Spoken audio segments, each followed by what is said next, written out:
Hi, thanks for joining me again. My name is Liesel, and today I'm going to talk you through a very basic, impressionist abstract still life.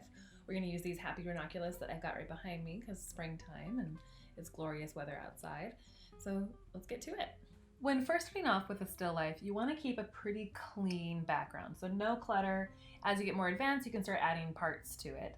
You can have like a ball of twine, maybe another plant shows up, but for right now, we want to keep this nice and clear.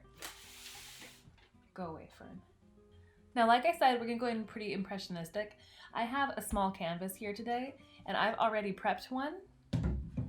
So this is a nice 8 by 10 size there. And I wanna keep it impressionistic. I'm gonna go more abstract. So even though this background here is pretty white and gray, I went ahead and added a little blue to mine. Now, my view is a little bit different from your view. So I'm gonna show you a little clip of what I'm looking at. Now, as you can see, I'm just going in for like a really zoomed in perspective. I'm not going to worry too much about the vase today. We're just thinking about these nice, happy, bright flowers. And again, we're doing this pretty quickly, so we're going to think about it really loose. We're going more Van Gogh and Monet and less like we're taking a picture. I'm using a 1/2 inch brush today, and that's going to get me through this whole painting. I'm going to keep it pretty easy peasy here. I also like a little rosé when I'm painting flowers. Keeps me in that nice little happy springtime mood. The first thing I'm going to do is go ahead and paint in my flowers themselves. And I'm going to mix a little bit of a light orange. Orange is a little bit of that white to keep it light, yellow, and a boop of red. There's a lot of petals in here, so if you have a flower that's like a ranunculus, or if you're using a rose or a peony, they stack together very tightly. So the best way we can do it is kind of start in the middle and layer ourselves out. Again, keeping it mushy because we're keeping it abstract. Now, as I go through, I can see that I have some flowers that are a little bit lighter and some flowers that are a little bit darker. So I'm gonna go in and add a little bit more red to my orange. You can even use that red to go in and put in shadows. And I'm keeping those overlapping layers in those swirling motions of the petals. Now, as you can see, as I go through it, I've got my paint kind of half mixed.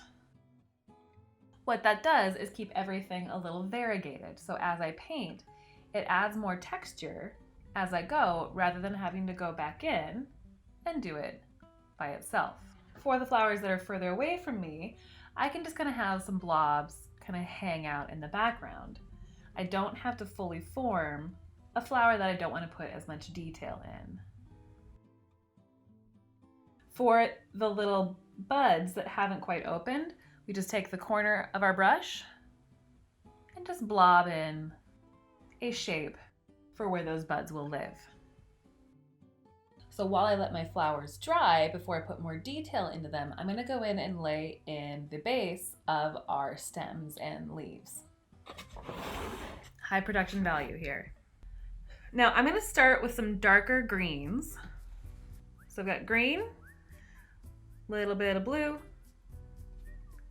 and a little bit of purple. Again, impressionistic, so it can be kind of mushy, not even fully mixed. Paint on my brush, and what we're going to do is just kind of come in and add a lot of stems.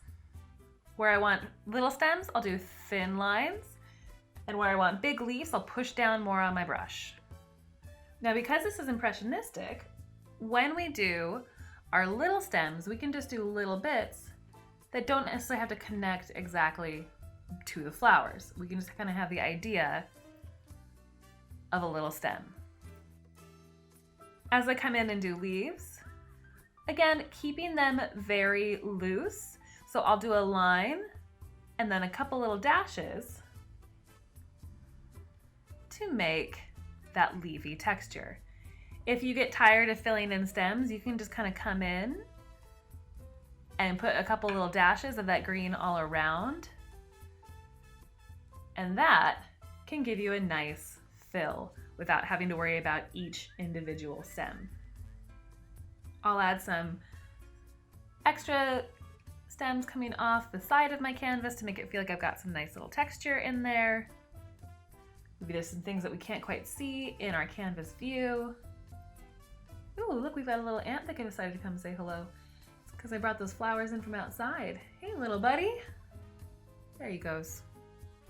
Now, I also have a few buds that haven't even shown their petals yet. So I'm gonna add a little extra purple to my brush and come in and just do little pops of purple that maybe represent some little unopened buds. Also, the fact that this is impressionistic means that we can play around with more color. So I want to play around with a bit more color, and I'm going to add a little red to my brush and bring that in and layer it over my stems as well. Remember, as I go through this, I'm playing around with different pressures on my brush.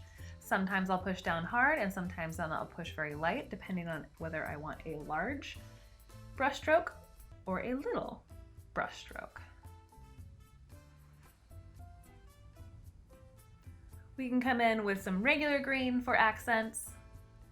You can even bring a little bit of yellow in if you want a little brightness in parts of your greenery. We got a good first layer in there. So we have our first layer in our nice happy still life of flowers here. I want to make sure that this is nice and dry before we add any highlights, because we want the paint to be dry. If it's wet, it'll blend in rather than pop on top. So while I let that dry, I'm going to drink a little bit more of my rosé.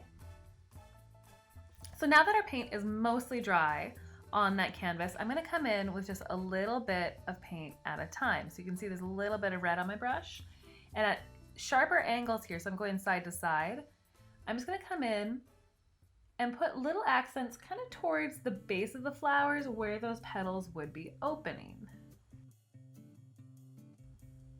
And you can see I'm sort of twisting my brush as I go to keep up with that sort of swirly pattern of our petals. When I'm in the areas of flowers that are opening up more, we'll just put a little bit below. Now, because this is an impressionist painting, if you want to add accents like purple, you could take a little purple on your brush and smush it a little purple in some places. So we've got most of our colors in here. Once again, I want to let my flowers dry a little bit before we put those last highlights in, because I don't want to let it mush. We want to have them really bright and happy on top. So I'm going to go ahead and come back in and add a little bit more green back in my stem area and my leaf area. Remember, like I said, I like to jump back and forth with my paintings here. So we've got our shadows in. We're going to go in and put in some more little detail in our leaves. Now, as you can see, I like adding a lot of color into my base. I like having that blue in there. It's a good contrast and adds a little bit more life to my painting. I also like adding a little bit of these leaves that kind of dance above our flower line. I feel like it brings a little bit more happiness and energy into my paintings. When you're all done with your green, make sure you've got a nice clean brush. I'm going to go in and add my little highlights around my flowers in here. So we're going to go in with a nice light yellow. You can have a little bit of orange in there if we want to. If you still have orange left from your pile before, just take a little bit of white and add it to the side, and then it can give you a nice little range of some color to work with. Now that looks a little soft to me, so I'm going to add a little bit of yellow to it and brighten it up a little bit. And we're going to do the same thing of adding those nice little swirly motions, starting from the inside and working out. And I'm just doing a little bit at a time. Now maybe some flowers get some of this and maybe some don't. Depends on how bright you want them to be. You can also come in with some just yellow or add a little bit more yellow to your piles if you want to add some more brightness to your flowers. Remember, we're painting the idea of a flower rather than the actual flower itself. Sometimes I like to just go ahead and add a little white in there just to bring a little extra highlight if you want to, or you can kind of blend it in and around. just to bring a little bit of life in some of those flowers that are right up front. Give a little bit of highlight on the leaves that are falling open. And you can see that these colors are kind of blending together a little bit. That is okay. We want a little bit of that mushiness to happen. That really helps lend itself to an impressionist painting. Now in any painting, it's good to know when to stop. So sometimes you just got to put that brush down and take a step away. Especially when we're doing a more impressionistic or abstract painting. We're not trying to paint the thing itself, we're just trying to get the idea of it down. I really am happy with my colors that I have here. I think it's turned out quite nice, and so I'm going to call it good. The last thing that you can do is sign it and claim it and hang it up on your wall. Now that's the side-by-side of mine. So you can see I kept it pretty loose. I made a couple changes on my own, decided where I wanted to put some flowers and maybe leave some flowers out. So I just really wanted to capture the idea and the energy of the cute little ranunculuses. Thank you again for painting with me. I would love to see all of your finished paintings. So when you do finish, if you feel like posting on any of the socials, feel free to tag us. We're on Instagram and Facebook. Feel free to find that information in our video descriptions below or to the side or whatever platform you're watching it on. And I look forward to painting with you again.